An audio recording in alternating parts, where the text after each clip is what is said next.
So hello guys, I am Tanvi and I welcome you all to my channel Tanvi education. तो आज हम पढ़ने वाले हैं अपना क्लास 12 का इंट्रोडक्टरी मैक्रो इकोनॉमिक्स वाली बुक का चैप्टर 6।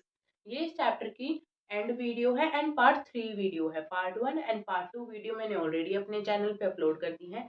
जिसने नहीं देखे हो प्लीज पहले जाके पार्ट 1 एंड पार्ट 2 वीडियो जरूर देख लें, ताकि जो हम अपनी एंड वाली वीडियो में डिस्कस करने वाले हैं वो आपको अच्छे से समझ में आ जाए। तो अब हम स्टार्ट करते हैं अपनी पार्ट 3 वीडियो। तो इसमें हम डिस्कस कर रहे थे जैसे कि quantitative instruments of credit control. तो उसके बस दो ही पार्ट रहते थे, सीआरआर एंड एसएलआर। और फिर उसके बाद हम डिस्कस करेंगे qualitative instruments of credit control. So let us start now. So CRR, CRR की फुल फॉर्म क्या होती है? Cash reserves ratio. Cash reserves ratio क्या होती है कि it is a minimum percentage of the banks total deposit required to be kept with RBI. Banks का जो टोटल डिपॉजिट होता है, जैसे कि हमने डिस्कस किया था कि primary deposits and secondary deposits दोनों को मिलाकर क्या बनता है? Total deposits of the bank, commercial banks.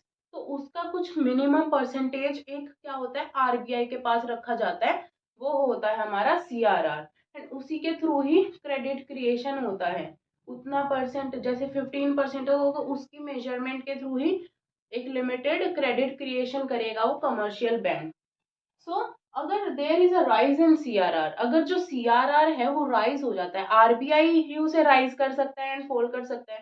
तो अगर आरबीआई सीआरआर को रेज कर देता है तो उसकी वजह से क्या होगा कि there will be the rise in the cash reserve for given amount of demand deposits. उन्हें क्या करना पड़ेगा? ज्यादा कैश रिजर्व्स रखने पड़ेंगे आरबीआई के पास, जिसकी वजह से क्या होगा कि money supply in the market will fall. Credit creation जो कमर्शियल बैंक्स करते हैं वो बहुत कम कर पाएंगे, और उसकी वजह से मनी सप्लाई कम हो जाएगा मार्केट में, एंड जिसकी वजह से इन्फ्लेशन सिचुएशन जो होती है वो कंट्रोल में आ जाएगी। अब अगर फॉल इन द सीआरआर हो जाता है, अगर जो सीआरआर है वो फॉल हो जाता है तो क्या होता है? तो इसका वाइस वर्सा होगा, बिल्कुल उल्टा, कि उसकी वजह से क्या हुआ कि there will be fall in the cash reserves for given amount of demand deposits. Cash reserves में गिरावट हो जाएगी, एंड उसकी वजह से क्या होगा कि money supply would increase. Sorry, ये इंक्रीज वाला साइन आएगा यहाँ पे। Money supply of the banks would increase, जिसकी वजह से डिफ्लेशन सिचुएशन कंट्रोल में आ जाएगी। अब हम जो नेक्स्ट डिस्कस करेंगे वो है हमारा S L R. S L R क्या होता है कि स्टेट्यूटरी लिक्विडिटी रेशियो। ये क्या होता है कि bank maintain a fixed percentage of its asset in the form of liquid assets. Banks के पास जो डिपॉजिट होता है, उन्हें मतलब जो असेट्स होते हैं उनका उन्हें कुछ परसेंट लिक्विड असेट्स के वे में रखना होता है। लिक्विड असेट्स क्या होते हैं? जो मेन लिक्विड असेट होता है, सबसे ज्यादा लिक्विडिटी वाला, वो होता है हमारा कैश।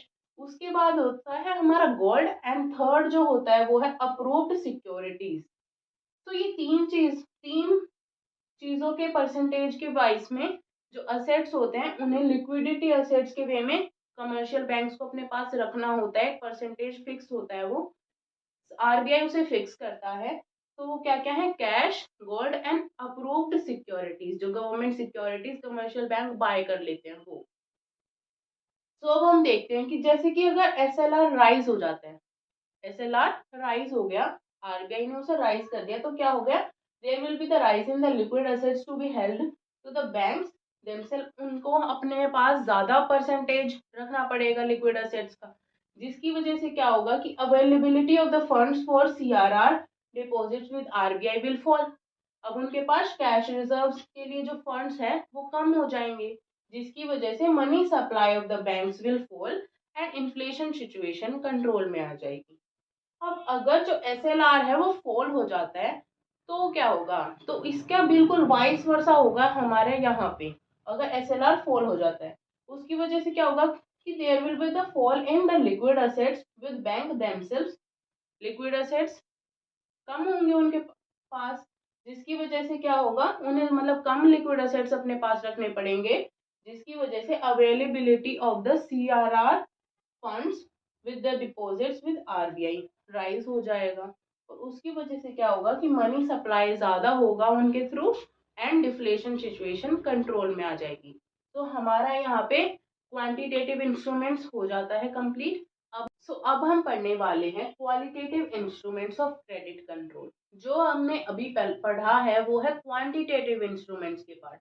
क्वांटिटेटिव इंस्ट्रूमेंट्स में क्या होते हैं कि वो मेनली क्या फोकस होता है उनका, ऑल सेक्टर्स ऑफ इकोनॉमी पे उनका फोकस होता है। लेकिन जो क्वालिटेटिव इंस्ट्रूमेंट्स है उनमें उनका जो फोकस होता है वो मेनली होता है एक सेलेक्टेड सेक्टर ऑफ इकोनॉमी पे। पहला जो इसका पार्ट है वो है मार्जिन रिक्वायरमेंट।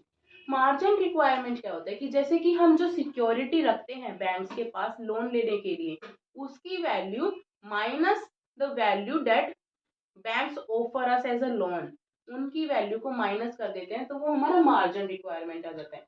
तो यही लिखा हुआ है कि the difference between the current value of the security offered for loan, जो हम सिक्योरिटी ऑफर करते हैं, जो कोलैटरल हम ऑफर करते हैं लोन के लिए, and the value of loan granted, जो लोन ग्रांट हुआ है हमें, उसका डिफरेंस होता है हमारा मार्जिन रिक्वायरमेंट।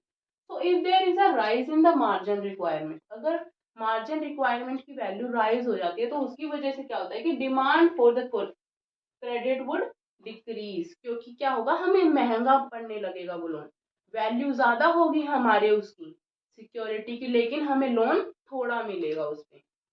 उसकी वजह से क्या होगा कि डिमांड फॉर क्रेडिट डिक्रीज हो जाएगी and supply of credit would also fall by the bank, and जिसकी वजह से क्या होगा, मनी सप्लाई कम हो जाएगा मार्केट में एंड इन्फ्लेशन सिचुएशन कंट्रोल में आ जाएगी।